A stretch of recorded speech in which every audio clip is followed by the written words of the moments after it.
happened? It's done. My name is Mike.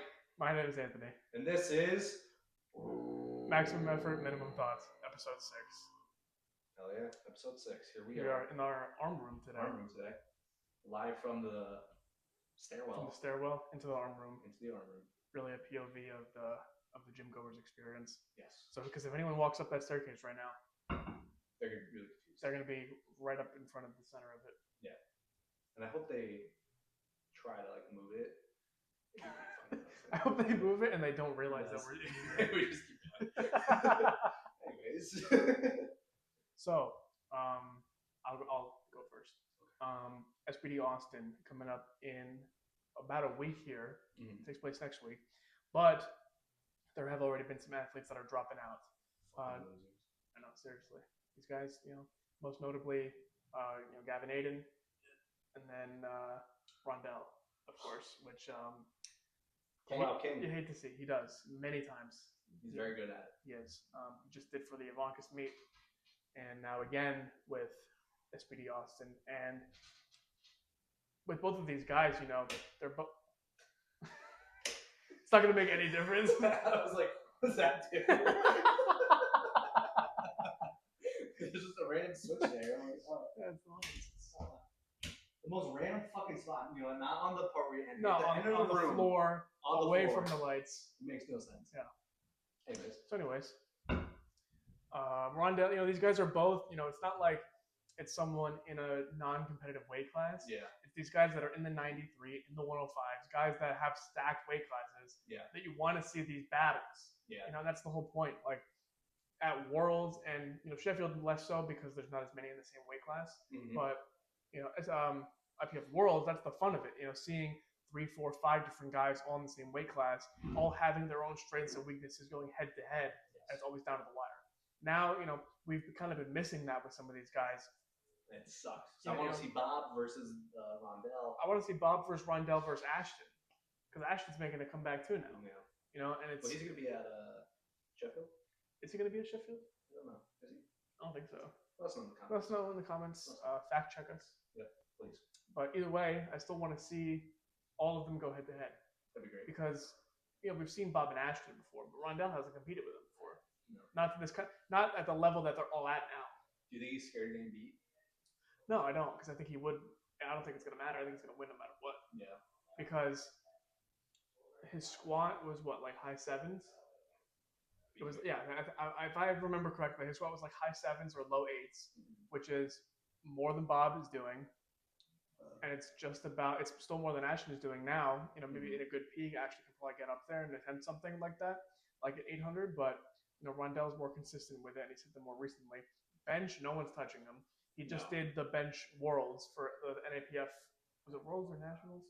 NAPF bench competition, and he benched 589. No one, Ashton's maybe benching 500. Maybe. Bob probably 560 at that. But again, that's still an if. And if that's his third, he's going to make probably a big jump to it and take 530 for a second. Or, obviously it's to a competition standard, so maybe even less. So he's already beating them on that. And then deadlift, there's no touching. No. Even if Rondell only hits his second deadlift, it's gonna be 400 kilos. Insane. What he hit recently? 940, 430 kilos. Bob is hitting 400 kilos for a single. Ashton has not hit anything close to that from what I can remember, super recently. I know a while back he was pulling in the high 8s, but nothing what Rondell is doing. Rondell's been doing over 900 pounds multiple times. He did 400 kilos for a double. He would win no matter what. So that's kind of why I'm like, why is he? Unless there's something that's going on that we're not seeing, like he's injured or travel issue or whatever it is. But he's one that I really want to see compete at a big name event like that, especially since he hasn't been able to do Worlds. And would have been cool, deadlift wise, for say him and Jesus go back. Right. Because they're both going to push the world record. Yeah, for sure. Yeah, and then Gavin too. 93s are still a stacked class, especially with Russ Orkey now being in the 93s. Yeah. So now you just have even more competition. Imagine seeing a competition with, is Gustav Herlin still in 93s? I think he's still in 93. Let us know in the comments. But you have Emil Krastev. He's definitely still in 93. I was thinking of Emil Noring, who's 105. I have no idea who that is. Emil Krastiv, Keiko. Yeah. Now Russ and Gavin, seeing all them compete together would be sick. That'd be insane. And now, again, like I don't know, I haven't been following Gavin's training that heavily. It's been pretty up there with what he's been doing. It's like, especially when he was as far out as he was. Mm-hmm. But I'm just kind of thinking now, like, why is he dropping out? No. He's a loser. Because those are both announced like the same day. So yeah. I don't know what it is, but I don't know, man. it's a shame because you want to see these head-to-head battles, and now especially more so with the 105s. Yeah. Or no, they're not in the 105. They're in the 120s, aren't they? 93 kilo? No. Rondell. He's a 120. 20. Yeah. Oh, Bob's 120 also. Remember he weighed like 106. Wasn't he? Yeah. His whole thing was don't get clapped by a 105. Yeah. So scratch the 105 stuff. 120s. Yeah. Which I think Ashton was also going up to.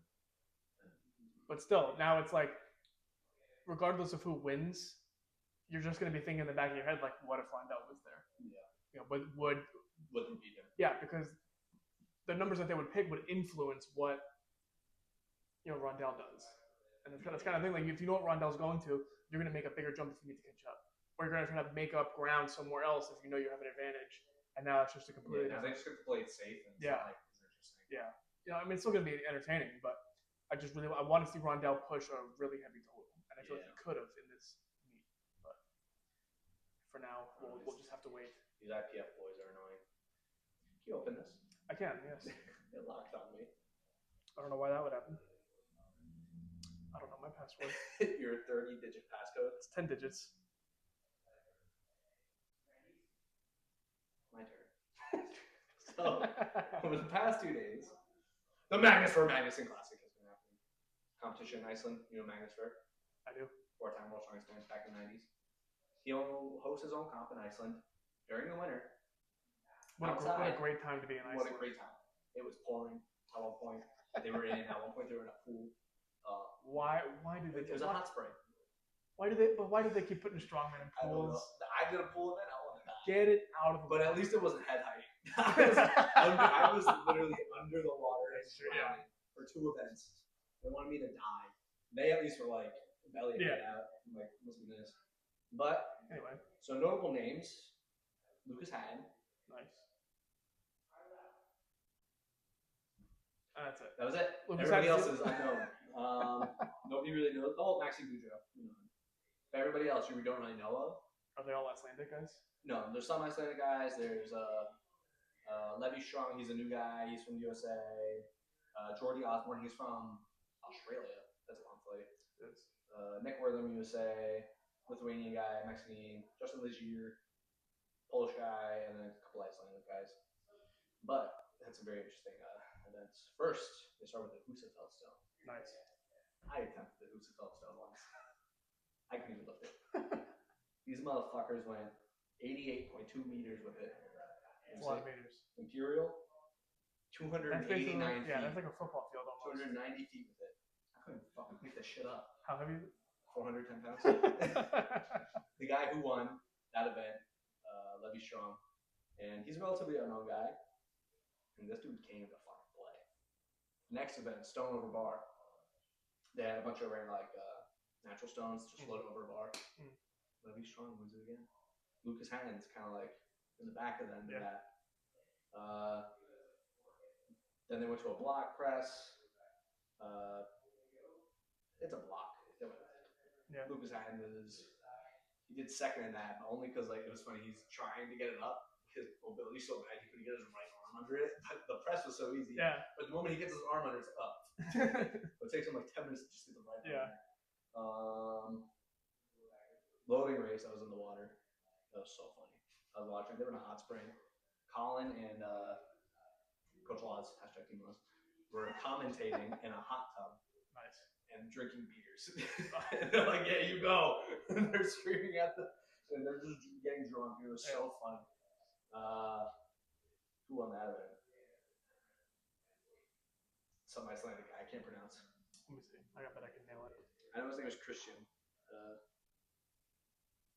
Nielsen. Then they had a deadlift. Lucas Hatton won that. I was like, let's see. How much the weight is? They don't say. It was heavy. Good. Vertical lift. Lucas Hatton came last. Thanks. Wait for high. Ooh, and a bunch of sandbag toss. Who won? Maxime, goat of throwing, great guy. Then they finished off with a log medley. I don't know if you ever see these logs. This medley, it's actually pretty cool. The first one's a standard wooden log with like some cool engravings on it. I know some of them have some historical things. I don't remember which one's which.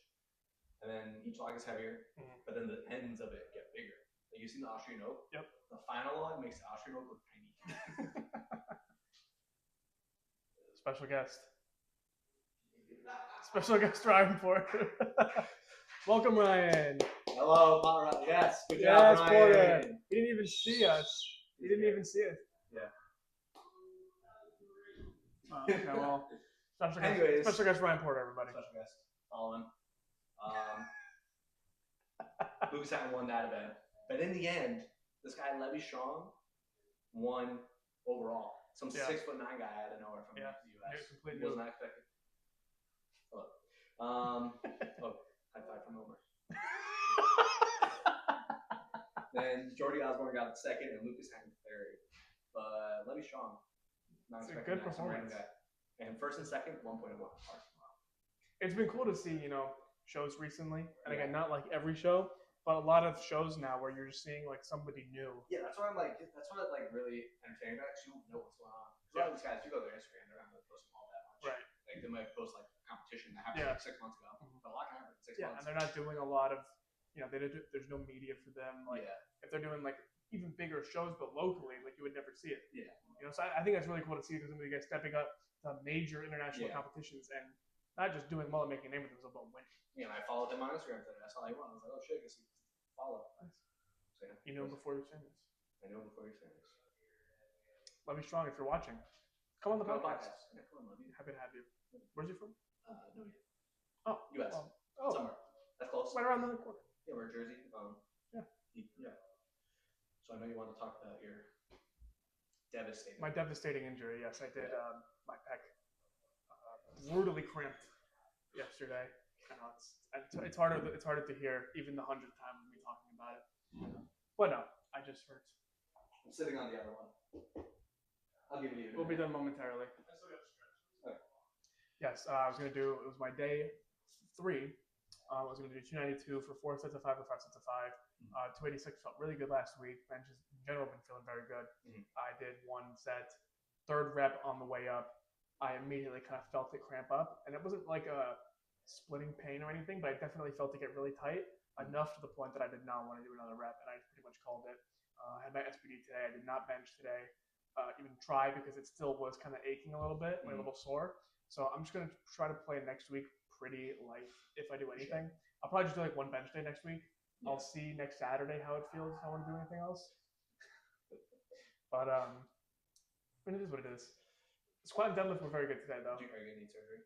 No, I will not need surgery. I will be posting a GoFundMe in the comments in case I do need surgery. Yeah, we'll put a Patreon link down there too. Follow us. And but no, it'll be fine. We're still 8 weeks out, so we'll be covering that on this channel in 8 weeks. I did log for the first time today in 6 months. Very nice. It felt great, but awful. Like it was good to get back into it, but like awful because I'm like, oh, this sucks. I wasn't used to it. I did 235 for 3. Cleaned every rep. As you should. Like a man. Very nice. As you should. Yeah, that was it. I didn't think else interesting after that. That was all interesting. Thank you. Tune in next week. We will recover SBD Austin. Actually, it will probably be taking place as we do this next week. Probably. So we'll just kind of talk about who's going. Live commentary. Yes. Tune in next week. Yep. Thank you, everyone. Goodbye.